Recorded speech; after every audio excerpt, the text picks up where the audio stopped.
14 जनवरी 2026 माह की मकर संक्रांति तिथि के दिन चुपचाप गाय माता को खिला दे। ये एक छोटी सी चीज, रोडपति भी होंगे, धनवान मिलेंगे, सभी संकटों और कष्टों से मुक्ति पूरे साल आपके घर में भरे रहेंगे। अन्य धन्य के भंडार, या यूं कहें कि आपकी साथ पुश्ते तक करेगी रुपयों पैसों पर राज। माता लक्ष्मी के आशीर्वाद से आपकी 7 पीढ़ियों तक बैंक बैलेंस बढ़ता चला जाएगा।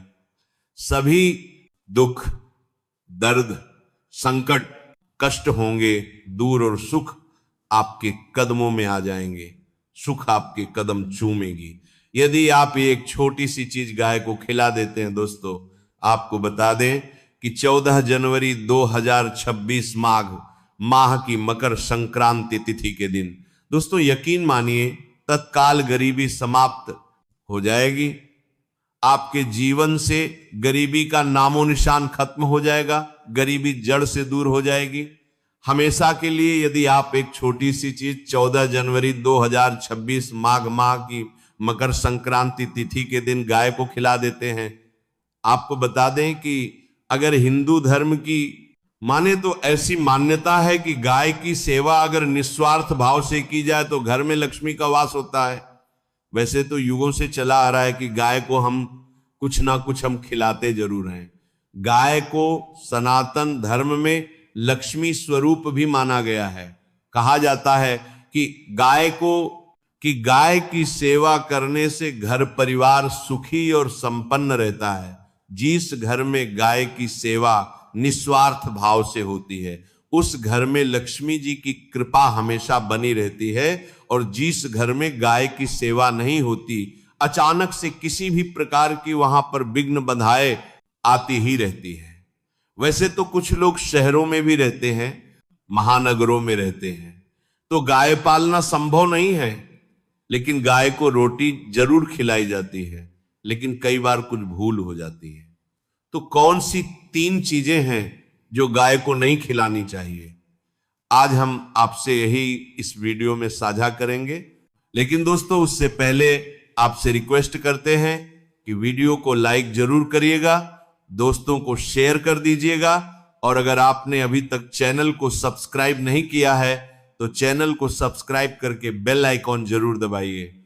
दोस्तों, गाय के अंदर सभी देवी देवताओं का निवास माना जाता है। तो आप सुबह जो पहली रोटी बनती है वो अगर गाय को खिलाते हैं तो देवी देवताओं का आशीर्वाद मिलता है।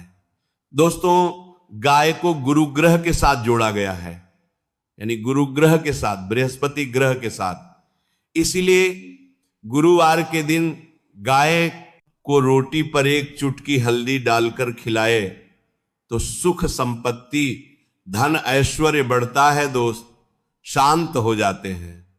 जो लोग मानसिक रूप से परेशान हैं वह गाय को रोटी पर थोड़ा सा गुड़ रखकर खिलाए तो सकारात्मक ऊर्जा आती है, टेंशन खत्म होती है, स्वास्थ्य अच्छा रहता है। और अगर आपको लगता है कि आपके सभी ग्रह खराब हैं तो ऐसे में गाय को पहली रोटी रोज खिलाएं, सभी ग्रह धीरे धीरे शुभ हो जाएंगे। कभी कभी जीवन में लंबे समय से कोई शुभ मंगल कार्य नहीं हो रहे होते, तब ऐसे में आप गाय को रोटी खिलाएं, गाय के मस्तक को छूकर अपनी मन्नत कहें, प्रणाम करें तो आपकी मन्नत जरूर पूरी होगी।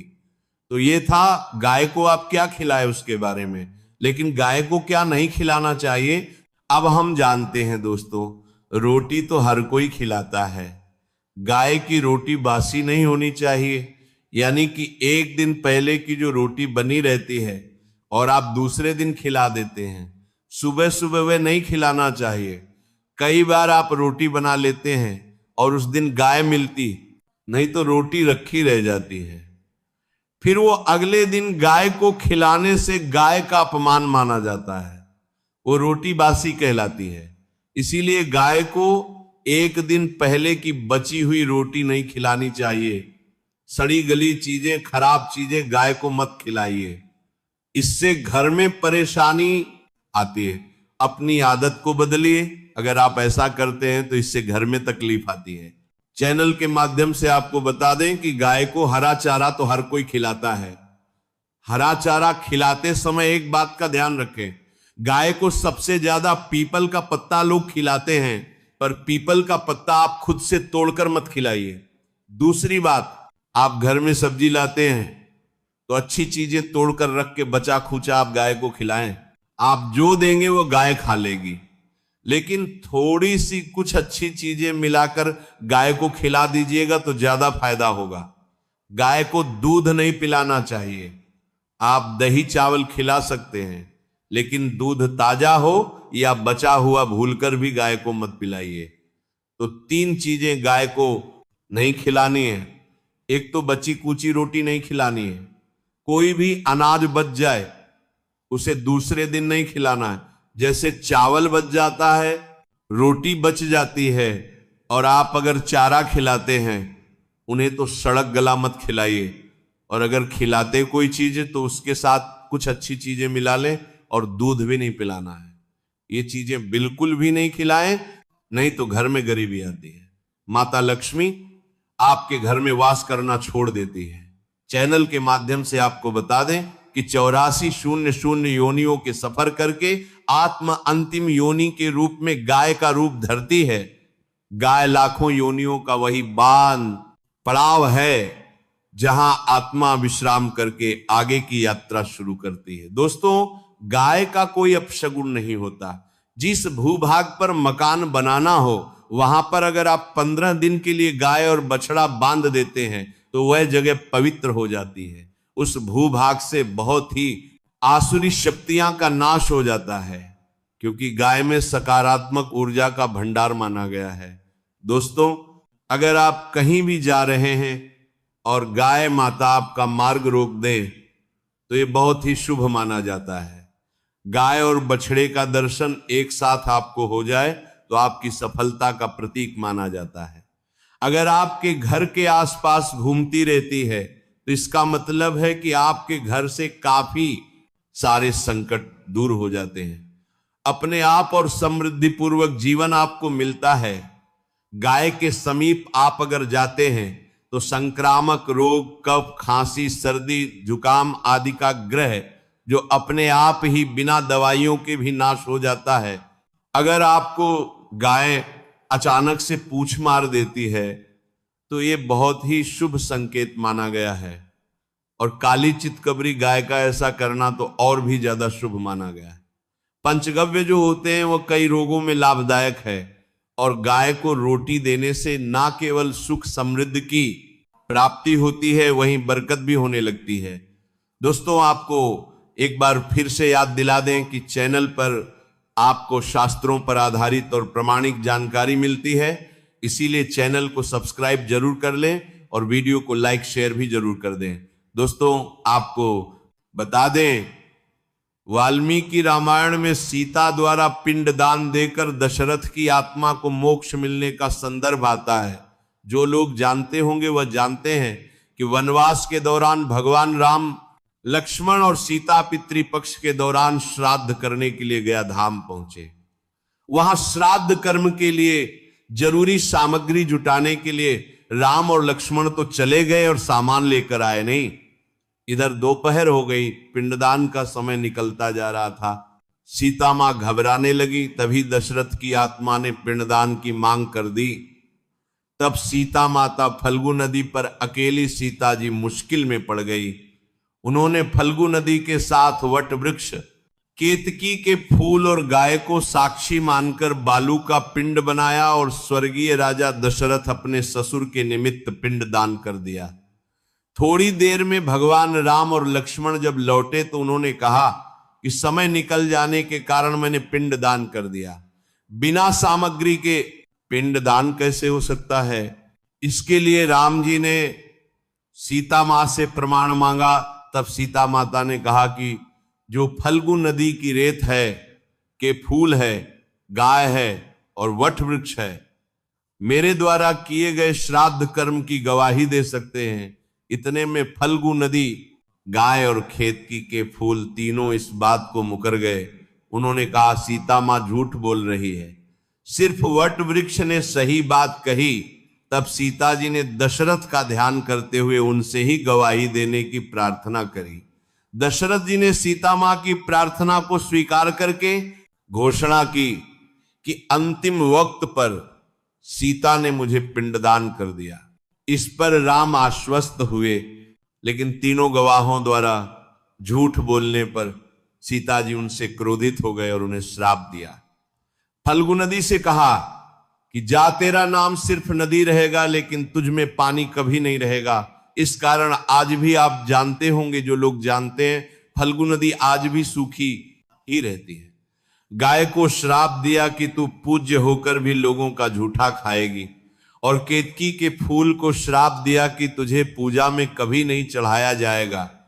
वट वृक्ष को सीता मान ने आशीर्वाद दिया कि उससे लंबी आयु की प्राप्ति होगी और दूसरों को छाया प्रदान करेगा, तथा पतिव्रता स्त्री तेरा स्मरण करके अपने पति की दीर्घायु की कामना करेंगे। यही कारण है कि गाय को आज भी झूठा खाना पड़ता है। केतकी के फूल को पूजा से निषेध बताया गया है। फल्गु नदी के तट पर जल नहीं है दोस्तों। शास्त्रों के मुताबिक गौ माता में सारे देवी देवता निवास करते हैं। 33 कोटि देवी देवता पितर का निवास होता है।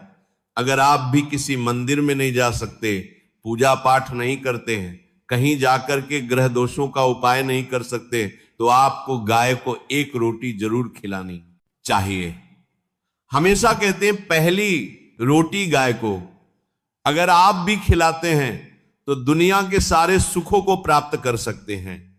हिंदू धर्म में गाय को देवी लक्ष्मी से जोड़ा जाता है, जो धन और समृद्धि की देवी है। इसलिए गाय को पहली रोटी खिलाने की सलाह दी जाती है। इसे माता लक्ष्मी को प्रसन्न करने और किसी के जीवन में सौभाग्य लाने का एक तरीका माना जाता है। आपने अक्सर ही सुना होगा कि रसोई में पहली रोटी जो भी बने गाय को देना चाहिए। हर रोज गाय को एक रोटी देने से आपके जीवन के सभी दुख दर्द दूर हो जाते हैं। खाना बनाते वक्त हमेशा पहली एक रोटी गाय की निकाल दें, इसके बाद ही परिवार के बाकी सदस्यों के लिए आपको रोटियां सेकनी चाहिए। कोशिश करनी चाहिए कि गाय की उस रोटी में थोड़ा सा हल्दी मिला दें, कि इससे गाय को रोटी खिलाने का अपार फल प्राप्त होता है। अगर एकादशी का दिन हो तो आटे की छोटी सी लोई बना लें और उसमें हल्दी मिलाकर गाय को आपको खिलाना चाहिए। आपके जीवन में शुभता आती है, वैभव आता है, धन संपत्ति का वास होता है। आप जो भी हासिल करना चाहते हैं जिंदगी में, तो आप देखेंगे कि तुरंत आपको मिनटों में वह हासिल होता है, और साथ ही उस व्यक्ति के जीवन में सुख और शांति का भी वास होगा। और दोस्तों, जो हमेशा गाय को पहली रोटी खिलाता है उसके जीवन में कभी दुख संकट नहीं आता है। वहीं ज्योतिष में मान्यता है कि यदि 14 जनवरी 2026 माघ की मकर संक्रांति तिथि के दिन गाय को रोटी खिलाते समय उसमें एक चुटकी हल्दी मिला ले तो इसके अनगिनत फायदे होते हैं। यदि आप जीवन को बेहतर बनाने और घर में सौभाग्य लाने का कोई उपाय ढूंढ रही है तो गाय को हल्दी मिलाकर रोटी जरूर खिलाएं। और दोस्तों, हल्दी का हमारे सनातन धर्म में बहुत ही विशेष और खास महत्व होता है। तो इस माघ मास की मकर संक्रांति तिथि पर आपको एक डिब्बा लेना है, उसमें पूरा हल्दी भर देना है। बस इस बात का ध्यान रखिएगा, ये डब्बा कभी इस्तेमाल ना हुआ हो। आपको 2 लौंग लेना है। अपने घर के पूजा घर पर इस माघ मास की मकर संक्रांति तिथि के सूर्यास्त के बाद आपको जाना है और माता लक्ष्मी जी की प्रतिमा के सामने सबसे पहले आपको घी का दीपक जलाना है। अब आपको हल्दी को और 2 लौंग को अपने हाथ में पकड़ना है और माता लक्ष्मी जी के बीज मंत्र का जाप 11 बार करना है। बीज मंत्र है ओम महालक्ष्मी नमः। अब इस हल्दी के डिब्बे में आपको 2 लौंग डाल देना है और इस हल्दी के डिब्बे को अपनी अलमारी में तिजोरी में रख देना है, या हल्दी और लौंग अभिमंत्रित हो जाएंगे जो आपके जीवन में धन खींचने का काम करेंगे। हल्दी और लौंग इस माघ मास की मकर संक्रांति तिथि के बाद माता लक्ष्मी जी का वह वरदान आपके घर के लिए बन जाएंगे, जिसके बाद आपके घर पर धन की वर्षा होगी। तो इस उपाय को करना मत भूलिएगा। उस व्यक्ति को जीवन में सभी कामों में सफलता प्राप्त होगी और साथ ही उस व्यक्ति के जीवन में सुख और शांति का भी वास होगा। अगर आप माता को अपने घर पर बुलाना चाहते हैं तो कमेंट बॉक्स में लिखें माता। लक्ष्मी आपका स्वागत है हमारे घर में। उम्मीद करते हैं आपको जानकारी पसंद आई होगी। ऐसे ही धार्मिक जानकारी दिलाने वाले वीडियो देखने के लिए चैनल को सब्सक्राइब करें, बेल आइकॉन को प्रेस करें। धन्यवाद।